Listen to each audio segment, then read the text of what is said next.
एक मेरे भाई ने मैसेज किया कि सर आईसी रिवॉल्व करने का कोई आसान तरीका बताओ न्यू टेक्नीशियन के लिए। आईसी रिवॉल्व करना यार इसमें कोई बड़ी बात नहीं है, बहुत आसान काम है। हमारे इंस्टीट्यूट के अंदर हम लोग 2 दिन के अंदर स्टूडेंट्स को सिखा देते हैं सीपीयू लेवल तक आईसी रिवॉल्विंग करना। आईसी रिवॉल्विंग करने में कोई बड़ी बात है नहीं, मेरे ख्याल से हर टेक्नीशियन ये काम कर लेता है। लेकिन फिर भी आपने मैसेज किया तो मैं आपको जरूर बताऊंगा। इससे पहले जो हमने ब्लैक प्रेशर आईसी की एक वीडियो बनाई थी उसके अंदर भी एक मेरे भाई ने मैसेज किया था कि सर आपने आईसीयू उखाड़ना तो बता दिया लेकिन सीपीयू और रैम को क्लीन करना नहीं बताया। तो आज इस वीडियो के अंदर हम लोग दोनों चीजें कवर करेंगे, ब्लू भी क्लीनिंग करेंगे और उसके अंदर ग्रे आउट जो ट्रैक हो जाते हैं उनको रिपेयर कैसे करते हैं, कैसे उनको क्लीन करते हैं, जो सही प्रोसीजर है रिबॉलिंग का वो हम लोग इसमें देखेंगे। तो वीडियो में आखिर तक बने रहना। आपके दोनों सवालों का जवाब मैं कोशिश करूंगा कि बिल्कुल क्लियर हो जाए। फिर भी कोई डाउट रह जाता है तो आप कमेंट करके हमें बता सकते। वीडियो में आखिर तक बने रहना, सारे डाउट आपके क्लियर करने की कोशिश करूंगा। सबसे पहले तो आपको क्या करना है, फ्लक्स डाल लेनी है सीपीयू के ऊपर और थोड़ी सी पीपीडी डाल देनी है। उसके बाद पीपीडी और फ्लक्स दोनों को मिक्स करके सारे आईसी के ऊपर फेर देना है। सारी जो भी एक्स्ट्रा सोल्डर की बॉलें होंगी वो आपको उठा लेनी है आयरन के साथ। उसके बाद आपको एक कॉर्नर से शुरू होना है, एक कॉर्नर से आपको ग्लू कटिंग करना शुरू करना है। एक बात का ध्यान रखना है कि आपको आयरन बिल्कुल फ्लैट रखना है, बिल्कुल नोक के साथ काम नहीं करना है, उससे स्क्रैच पड़ने का खतरा रहेगा। तो आपको बिल्कुल फ्लैट रखना है। फ्लैट रख के आयरन को हल्के हाथ से चलाते जाना है। आपको आयरन को स्लाइड ही करना है, आपको स्क्रैच नहीं करना है। सीपीयू क्लीन करने का सबका अलग अलग तरीका हो सकता है। कुछ लोग आयरन से करते हैं, कुछ लोग एसएमडी से करते हैं। हम इस सीपीयू के अंदर तीनों तरीके यूज करेंगे। देखो, आयरन के साथ हमने कर लिया, अब हम लोग क्या करेंगे, एसएमडी का यूज करेंगे। एसएमडी के साथ ये ग्लू कटिंग टूल का इस्तेमाल करके इसको करेंगे। इसमें भी आपको सेम उसी बात का ध्यान रखना है, आपको आईसी को स्क्रैच नहीं करना है। हल्के हाथ से चलाते जाएंगे और देखो हीट की वजह से आपका ग्लू जो है वो आराम से कटिंग हो रहा है। ठीक है, अब दो हिस्से तकरीबन हमने सीपीयू के कर लिए हैं। अभी तीसरा हिस्सा जो हम लोग करेंगे वो करेंगे प्री हीटर के साथ। ये वाईसीएस का प्री हीटर है हमारे पास, 230 डिग्री पे इसको सेट करेंगे और प्री हीटर पे रख के इसको थोड़ी सी वेट करेंगे जब तक इसका टेम्परेचर एकदम बराबर हो जाता है, सोल्डर मेल्ट होना शुरू हो जाता है। उसके बाद उसी ग्लू कटिंग टूल के साथ हम लोग इसको कटिंग करेंगे। देखो, आराम से हल्के हाथ से चलाते जाना है, ग्लू आपका साफ हो जाएगा। हल्के हाथ से टूल को चलाते जाएंगे, देखिए आराम से हल्का हल्का स्लाइड करते जाएंगे और सारा आपका सीपीयू जो है वो क्लीन हो गया। अब इसको डिसोल्डिंग वायर के साथ, आयरन के साथ हम लोग थोड़ा थोड़ा क्लीन कर लेंगे। जो बाकी रहता ग्लू है वो भी एकदम साफ हो जाएगा इसके ऊपर से। उसके बाद इसको निकाल के प्री हीटर से हम लोग पीसीबी होल्डर के अंदर इसको बांधते हैं और अच्छी तरह एक बार कॉटन से क्लीन कर लेते हैं। क्लीन करने के बाद अब देखो ये साइड पे कुछ ट्रैक ऐसे हैं जो बिल्कुल ब्लैक आउट हो गए हैं। जो थोड़ा बहुत ग्लू रह भी गया वो भी हम लोग बिल्कुल ड्राई आयरन चलाएंगे और हल्का हल्का स्लाइड करके जो थोड़ा बहुत ग्लू रह भी गया उसको बिल्कुल सफाई कर लेंगे उसकी।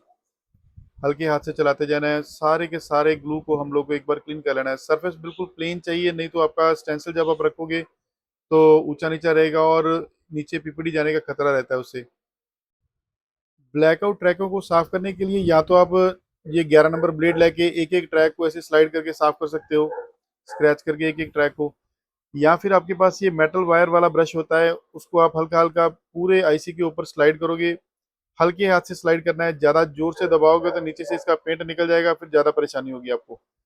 तो आपको हल्के हाथ से इसको स्लाइड करते जाना है। जो भी ट्रैक इसके ब्लैकआउट हो गए हैं उस पर जैसे जैसे वायर लगेगी वो बिल्कुल स्क्रैच होते जाएंगे, बिल्कुल साफ होते रहेंगे वो। ठीक है, और सारे ट्रैक को साफ करने के बाद आपको कॉटन से एक बार क्लीन करके चेक कर लेना कि सारे ठीक हो गए हैं कि नहीं हो गए। अभी भी कुछ एक ट्रैक बाकी हैं लेकिन फिर भी हम लोग इसको सेट करेंगे थोड़ी सी फ्लक्स और पीपड़ी लगा के। डिसोल्डिंग वायर को सारे ट्रैक के ऊपर एक बार आराम से स्लाइड कर देंगे। जो ट्रैक बनने वाले हैं इजीली वो सारे के सारे ट्रैक ऐसे बन जाएंगे। चारों तरफ एक बार बराबर घुमा के सारे ट्रैकों को एक बार बना लेना है। उसके बाद आपको कॉटन से क्लीन करके एक बार फिर से चेक कर लेना है सारे ट्रैक आपके बन गए हैं कि नहीं बन गए। देखो ट्रैक तकरीबन ज्यादातर आपके ट्रैक साफ हो गए, लेकिन थोड़े बहुत रह भी जाते हैं तो दोबारा ब्रश के साथ एक बार क्लीन कर लो अच्छी तरह से। इसके बाद आप, मैं यहाँ पे प्रेफर करूंगा कि आप रोजिन का यूज करो। रोजिन, वही रोजिन जिसके साथ आप शॉटिंग वगैरह क्लियर करते हो। रोजिन थोड़ी सी डाल के उसके ऊपर आप पीपीडी वगैरह डाल के एक कोई भी सिलिकॉन आईसी या कोई भी पुराना आईसी उठा लो। जैसे मैंने यहाँ पे एसडीआर लिया है, एक पुराना आईसी मेरे पास पड़ा था। सारे सीपीयू के ऊपर हम लोग को घुमाते रहना है। हल्का हल्का जैसे जैसे स्लाइड करेंगे शोल्डर के साथ शोल्डर रगड़ खाएगा, तो सारे के सारे ट्रैक आपके जो ग्रे आउट भी हुए थे वो भी बन जाएंगे, और जो दूसरे ट्रैक भी थे वो भी सारे रेडी हो जाएंगे। सारे ट्रैक आपको ध्यान से देख लेने हैं, कहीं से अगर आपको लगता है कि नहीं बना तो दोबारा से वहाँ पे स्लाइड कर सकते हो। फाइनली हम लोग एक बार आयरन को एक बार फेर लेते हैं उसके ऊपर। आयरन फेरने से आपका जो एक्स्ट्रा शोल्डर यहाँ पर रह गया होगा वो भी उठ जाएगा। उसके बाद कॉटन से एक बार आपको क्लीन कर लेना है।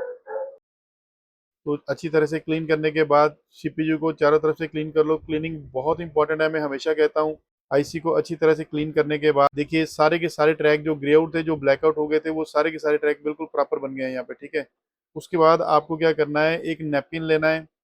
नैपकिन के ऊपर आपको आईसी को रखना है और उसके ऊपर आपको रखना है स्टेंसिल को।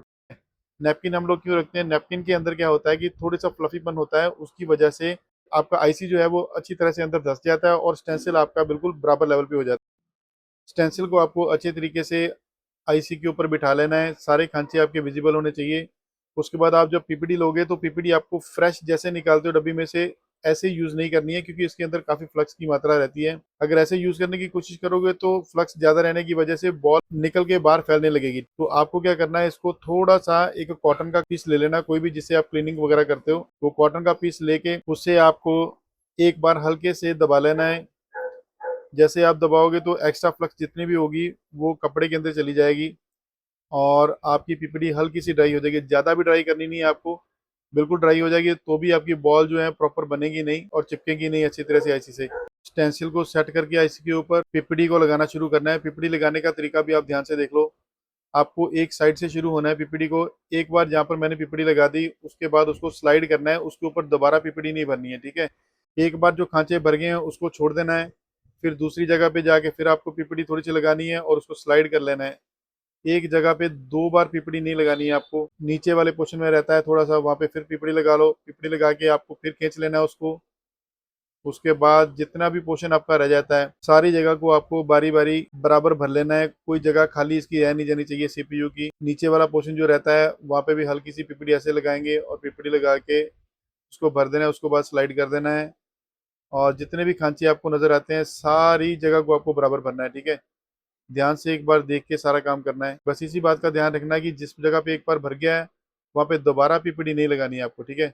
अभी फाइनली सारा भर गया है तो उसके बाद ब्लेड के साथ सफाई कर लेंगे हम लोग। उसके बाद आपको ट्वीजर कैसे रखनी है इसका भी ध्यान रख लो। यूनिवर्सल आईसी के साथ जब भी आप काम करते हो ना तो आपको ट्वीजर रखने का ध्यान रखना है। ट्वीजर आपको वहां रखनी है जहां पर आपके आईसी की लिमिट खत्म होती है, जहां पर आईसी की हद आपकी खत्म होती है वहां पर आपको ट्वीजर को रखना है, ठीक है। अगर ट्वीजर ज्यादा दूर तक रखोगे तो हल्का सा दबाने से भी आपका स्टेंसिल जो है वो सेंटर में से ऊंचा उठ जाएगा और उसकी वजह से आप जब हीट मारोगे तो बॉलें आपकी नीचे से मिक्स हो जाएंगी। तो आपको बिल्कुल इसको लेवल पे रखना है। स्टेंसिल आपका साइडों से बिल्कुल भी दबना नहीं चाहिए ताकि आपका स्टेंसिल सेंटर में से उठे नहीं। उसके बाद एसएमडी से आपको आईसी को बनाना है।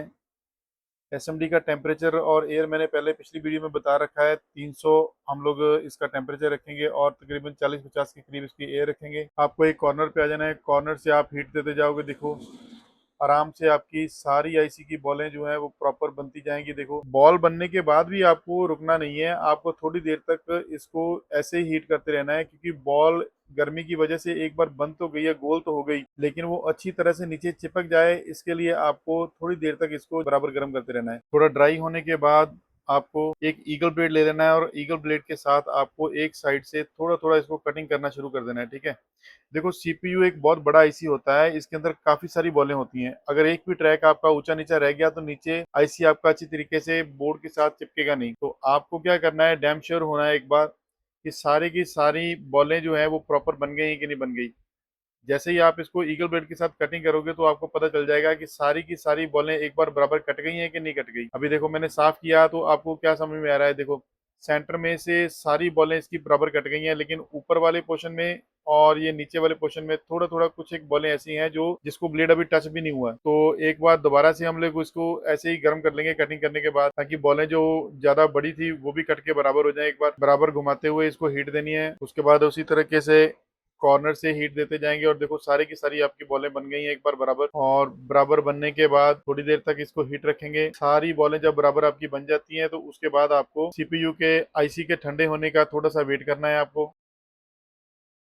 सारी बॉलें एक बार ठंडी होके फिक्स हो जाती है अपनी जगह पे, तो उसके बाद दोबारा से आपको ईगल ब्लेड लेना है और एक बार फिर से आपको सारी बॉलों को एक साइड से शुरू होके आराम से कटिंग करना है। बॉल को जोर से ठोकना नहीं है, हल्के हाथ से ब्लेड को आपको स्लाइड करना है, बॉल ऊपर ऊपर से कटती रहेगी बराबर। सारी बॉल्स को एक बार बराबर काट लेना है आपको। कुछ एक बॉलें आपकी आपको नजर आती होंगी जो छोटी रह गई हैं, जहाँ पर ब्लेड आपका टच नहीं हुआ है। बाकी की बॉलें ज्यादातर कट गई हैं। जो बॉलें छोटी रह गई हैं उस पे एक बार दोबारा से हम लोग पिपड़ी लगा के थोड़ी थोड़ी सारी बॉलों को एक बार बराबर भर लेंगे, ताकि जो छोटी बॉलें रह गई हैं उसको भी एक लेवल पे हम लोग बना सकें। एक बार अच्छे तरीके से इसको क्लीन करके दोबारा से हम लोग इसको एसएमडी के साथ बॉल्स को बना देंगे।